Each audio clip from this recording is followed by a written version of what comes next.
नागरिक अस्पताल डलहौजी में प्रदेश सरकार के सौजन्य से पीएससी प्लांट लगाया गया है, जिस पर 1 करोड़ 10 लाख रुपए खर्च हुए हैं, जिसके चलते नागरिक अस्पताल में हर बेड तक ऑक्सीजन की सीधी सप्लाई दी जा रही है। लेकिन नागरिक अस्पताल में 25 लाख अतिरिक्त खर्च करने के बाद अब ऑक्सीजन सिलेंडर भरने की सुविधा भी इसी अस्पताल में उपलब्ध हो गई है, जबकि इससे पहले चंबा के लिए ऑक्सीजन सिलेंडर की सप्लाई के लिए मंडी जाना पड़ता था। लेकिन अब नागरिक अस्पताल डलहौजी के प्रयासों से ये सुविधा डलहौजी में ही उपलब्ध हो गई है और इसका लाभ नागरिक अस्पताल तीसा, भरमौर, चुवाड़ी, किहार सहित मेडिकल कॉलेज चंबा को भी मिल रहा है, क्योंकि सभी तरह के सिलेंडर नागरिक अस्पताल डलहौजी में ही भरे जा रहे हैं और अब ऑक्सीजन सिलेंडर के लिए चंबा से बाहर नहीं जाना पड़ता है, जिसका सीधा असर समूचे जिले को मिल रहा है और मरीजों को भी कोई दिक्कत नहीं हो रही।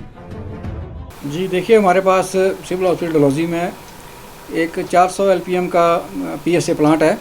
जो हमने कोविड टाइम में सीएसआर के तहत आरईसी रूरल इलेक्ट्रिफिकेशन लिमिटेड एक गवर्नमेंट की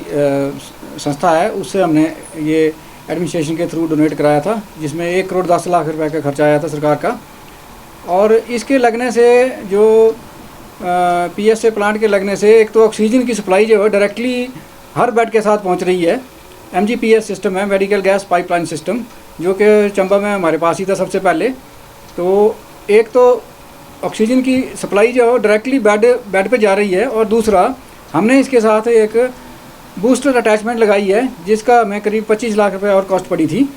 उसका एडिशनल एडवांटेज ये है कि उसमें सिलेंडर भरने की एक फैसिलिटी है, जो खाली सिलेंडर होते हैं उसको भरने की फैसिलिटी हमारे पास ही सिर्फ अवेलेबल है। मेडिकल कॉलेज चंबा में ये फैसिलिटी, उसमें जो प्लांट लगा है उसमें नहीं है, और चौड़ी में भी प्लांट है उसमें भी नहीं है ये। तो सिलेंडर भरने के लिए जो गाड़ियाँ हमारी मंडी जाती थी पहले बिफोर कोविड, वो अब जितनी भी सप्लाई है पेरिफेरल इंस्टीट्यूशन में, चाहे वो तीसा हो, चाहे भरमौर हो, चाहे किहार हो, वो हम सिविल हॉस्पिटल डलहौजी से सिलेंडर की सप्लाई दे रहे हैं। इसका मैं मानता हूँ कि बहुत अच्छा सुविधा जो है हमारे पास अभी अवेलेबल है। बता दें कि नागरिक अस्पताल में पीएससी प्लांट पर 1 करोड़ 10 लाख खर्च हुए हैं, जिससे सीधी सप्लाई मरीजों के बेड तक पहुंच रही है। इसके साथ ही ऑक्सीजन सिलेंडर की रिफिलिंग के लिए भी अस्पताल में ही सुविधा मिलने से जिला वासियों को बेहतर सुविधाएं मिल रही हैं, जिससे न केवल समय बच रहा है, वहीं समय पर जरूरतमंद लोगों को ऑक्सीजन सिलेंडर की सुविधा भी मिल पा रही है। पंजाब केसरी टीवी के लिए चंबा से मंजूर पठान की रिपोर्ट।